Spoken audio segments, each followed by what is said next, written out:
బ్రిటన్లో బ్రేకింగ్ చూస్తున్నాం. ఛత్తీస్గఢ్లో భారీ ఎన్కౌంటర్ జరిగింది. సవాళ్లు మావోయిస్టులకు మధ్య జరిగిన కాల్పులో 18 మంది మావోయిస్టులు మృతి చెందారు. ఇక కాల్పులో 3 జవాన్లు గాయాలయ్యాయి. కాంకేర్లో ఈ మావోయిస్టులు జవాన్లకు మధ్య కాల్పులు జరిగాయి. ఇక ఘటనా స్థలంలో AK-47తో పాటు ఇతర ఆయుధాలను జవాన్లు స్వాధీనం చేసుకున్నారు.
బ్రేకింగ్ న్యూస్ చూస్తున్నాం. ఛత్తీస్గఢ్లో భారీ ఎన్కౌంటర్ జరిగింది. జవాన్లు మావోయిస్టుల మధ్య జరిగిన కాల్పులో 18 మంది మావోయిస్టులు మృతి చెందారు.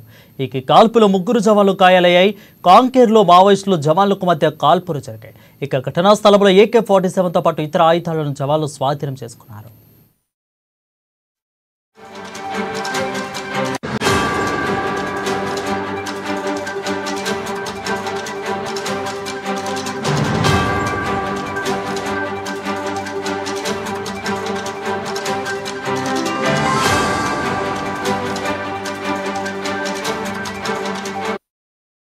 బ్రేకింగ్ న్యూస్ చూస్తున్నాం. ఛత్తీస్గఢ్లో భారీ ఎన్కౌంటర్ జరిగింది. జవాన్లు మావోయిస్టులకు మధ్య జరిగిన కాల్పులో 18 మంది మావోయిస్టులు మృతి చెందారు.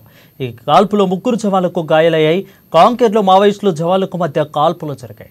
ఇక ఘటనా స్థలంలో AK-47తో పాటు ఇతర ఆయుధాలను కూడా జవాన్లు స్వాధీనం చేసుకున్నారు. ఇక మరింత సమాచారం మా భద్రాద్రి ప్రతినిధి శ్రీనివాస్ అందిస్తారు. శ్రీనివాస్, చెప్పండి, అప్డేట్స్ ఏంటి? Thank you Varun. ఈరోజు ఛత్తీస్గఢ్ రాష్ట్రంలోని కాంకేర్ జిల్లాలో భారీ ఎన్కౌంటర్ జరిగిందని తెలుస్తుంది. ఈ యొక్క ఎన్కౌంటర్ చోటే బైతియా పోలీస్ స్టేషన్ పరిధిలోని ఈ యొక్క కల్పర్ అడవుల్లో ఈ ఎన్కౌంటర్ జరిగింది. ఈ ఎన్కౌంటర్ జరిగిన ఘటనా స్థలానికి చేరుకున్నటువంటి SP పలువురు నక్సలైట్లకు గాయపడినట్టు కూడా తెలుస్తుంది. 18 మంది నక్సలైట్లు మరణించటమే కాకుండా మరికొంతమంది నక్సలైట్లు కూడా తీవ్ర గాయాలైనట్లు కూడా తెలుస్తుంది.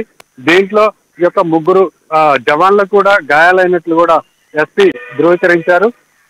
ఈ ఎన్కౌంటర్ లో మరణించినటువంటి నక్సలైట్ ఎవరైతే ఉన్నారో శంకర్ రావు, టాప్ నక్సలైట్, ఈ పైన 25 లక్షల రూపాయల రివార్డు కూడా ఉంది. ఈ యొక్క రివార్డు కలిగినటువంటి నక్సలైట్ శంకర్ రావు కూడా ఈ ఘటనలో 18 మందిలో చనిపోయినట్టు కూడా తెలుస్తుంది. AK-47తో పాటు 47 రైఫిల్స్ సహా భారీ మొత్తంలో ఆయుధాలు కూడా స్వాధీనం చేసుకున్నారు. మరణించినటువంటి నక్సలైట్ల సంఖ్య పెరిగే అవకాశం కూడా ఉందని మనకి సమాచారం అందుతోంది. ఈ యొక్క భారీ ఎన్కౌంటర్ జరగడం నక్సలైట్లకు తీవ్ర ఎదురు దెబ్బ తగిలిందని కూడా చెప్పుకోవచ్చు వరుణ్. రైట్ శ్రీనివాస్, అయితే ప్రస్తుతం పరిస్థితి అక్కడ ఏ విధంగా ఉంది?